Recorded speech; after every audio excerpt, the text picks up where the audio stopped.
जय हिंद दोस्तों। आज है 5 जनवरी 2023 और स्वागत है आप लोगों का हमारे चैनल पे। हमारा उद्देश्य आप लोगों तक सही करंट अफेयर्स को पहुंचाना है, तो कृपया वीडियो को पूरा देखें। 20,000 करोड़ से भारत बनेगा ग्रीन हाइड्रोजन का हब। इसके हम कुछ मुख्य बिंदुओं को देख लेते हैं। नेशनल ग्रीन हाइड्रोजन मिशन के तहत 19,744 करोड़ रुपये के प्रस्ताव को हरी झंडी मिली है। यह मिशन रिफाइनिंग, स्टील, सीमेंट, लौह अयस्क जैसे भारी उद्योगों में उपयोग किया जाएगा। अब हम इसके परीक्षा में पूछे जाने वाले प्रश्नों के फॉर्मेट को देख लेते हैं कि कैसे प्रश्न आएंगे। तो नेशनल ग्रीन हाइड्रोजन मिशन के तहत कितने करोड़ रुपए के प्रस्ताव को हरी झंडी मिली है? इसका आंसर होगा 19,744 करोड़ के। दूर दराज के क्षेत्रों में सरकार मुफ्त देगी डीडी डायरेक्ट के 8 लाख सेटअप बॉक्स। इसके हम मुख्य बिंदुओं को देख लेते हैं। देश के इकलौते लोक प्रसारक दूरदर्शन और आकाशवाणी के प्रसार के लिए केंद्र सरकार भारत के दूर दराज क्षेत्रों के लिए डीडी डायरेक्ट के 8 लाख सेटअप बॉक्स बांटेगी, जिससे गांव में प्रसार की सुविधा सुलभ होगी। और गोवा के मोपा हवाई अड्डे का नाम पूर्व रक्षा मंत्री मनोहर पर्रिकर के नाम पर अब मनोहर अंतर्राष्ट्रीय हवाई अड्डा मोपा रखा गया है। पहले प्रश्न किस प्रकार के होंगे, आइए देख लेते हैं। कहाँ के हवाई अड्डे का नाम पूर्व रक्षा मंत्री मनोहर पर्रिकर के नाम पर रखा गया है? तो इसका सही जवाब होगा गोवा। हम अगला टॉपिक देख लेते हैं। SYL के मुद्दे पर तीसरी बैठक भी रही बेनतीजा। हम इसके कुछ मुख्य बिंदुओं को देख लेते हैं। SYL सरयू यमुना लिंक पंजाब और हरियाणा राज्यों के बीच नदी जल बंटवारे से संबंधित है। इस योजना से सरयू नदी पर नहर बनाकर दोनों राज्यों को सिंचाई के लिए पानी जाएगा। और हरियाणा के मुख्यमंत्री मनोहर लाल खट्टर हैं एवं पंजाब के मुख्यमंत्री भगवंत सिंह मान हैं। तो इससे संबंधित परीक्षाएं पूछे जाने वाले प्रश्न को हम देखते हैं। SYL सरयू यमुना लिंक किन राज्यों के बीच नदी जल बंटवारे से संबंधित है? तो इसका सही जवाब होगा पंजाब और हरियाणा से संबंधित है। हम नेक्स्ट टॉपिक को देखते हैं। प्रोफेसर नीलेश मेहता को घनश्याम दास बिरला पुरस्कार। इसके हम मुख्य बिंदुओं को हम देख लेते हैं। वैज्ञानिक अनुसंधान के लिए घनश्याम दास बिरला पुरस्कार दिया जाता है और के बिरला फाउंडेशन के द्वारा 2022 का पुरस्कार IIS बेंगलुरु के प्रोफेसर नीलेश मेहता को मिला है। पूछे जाने वाले प्रश्न को हम देख लेते हैं। घनश्याम दास बिरला पुरस्कार 2022 के लिए किसे दिया गया है?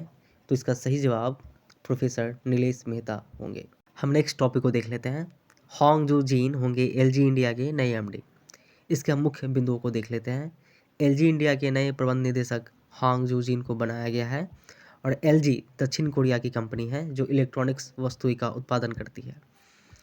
परीक्षा में पूछे जाने वाले प्रश्न को हम एक बार देख लेते हैं। LG इंडिया के नया प्रबंध निदेशक किसे बनाया गया है? तो उसका सही जवाब हांग जू जीन होंगे। बढ़ते हैं अगले टॉपिक की तरफ। अगले हफ्ते कोलकाता में G20 की वित्तीय समावेश बैठक होगी। इसके मुख्य बिंदुओं को हम देख लेते हैं। कोलकाता में G20 की वित्तीय समावेश की बैठक 9 से 11 जनवरी को होगी और इस साल भारत की अगुवाई में G20 देशों की बैठक होगी।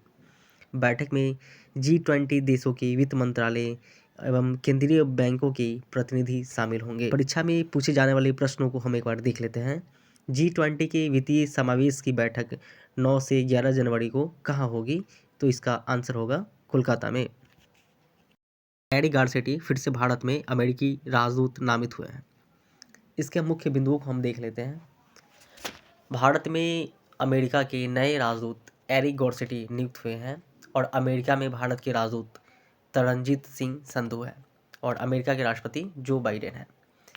परीक्षा में पूछे जाने वाले प्रश्नों को हम एक बार देख लेते हैं। भारत में अमेरिका के नए राजदूत कौन नियुक्त हुए हैं? तो इसका सही आंसर होगा एरिक गारसेटी। अगला टॉपिक हम देख लेते हैं। सुरक्षा परिषद में नए सदस्यों का किया गया स्वागत। इसके हम मुख्य बिंदुओं को देख लेते हैं। सुरक्षा परिषद के कुल सदस्यों की संख्या 15 है, जिसे 5 अस्थायी सदस्य हैं। चीन, फ्रांस, रूस, ब्रिटेन और अमेरिका अस्थायी सदस्य हैं और इन देशों के पास वीटो अधिकार की इस्तेमाल करने का विकल्प होता है। सुरक्षा परिषद में अस्थायी सदस्य के लिए 5 नए देश को शामिल किया गया है, जिसमें इक्वाडोर, जापान, माल्टा, मोजाम्बिक और स्विट्जरलैंड है। तो एग्ज़ाम में पूछे जाने वाले प्रश्नों को हम एक बार देख लेते हैं। संयुक्त राष्ट्र सुरक्षा परिषद में अस्थायी सदस्यता के लिए कितने नए देश निर्वाचित हुए हैं? तो इसका सही आंसर होगा 5।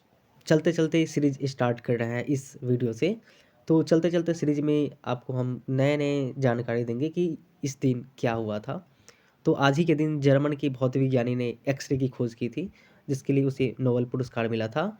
और सौर मंडल के सबसे बड़े बौने ग्रहों में से एक एरिस की खोज आज के ही दिन हुई थी। आपको ये वीडियो अच्छा लगा हो तो लाइक करें, शेयर करें और सब्सक्राइब ज़रूर करें। Thank you.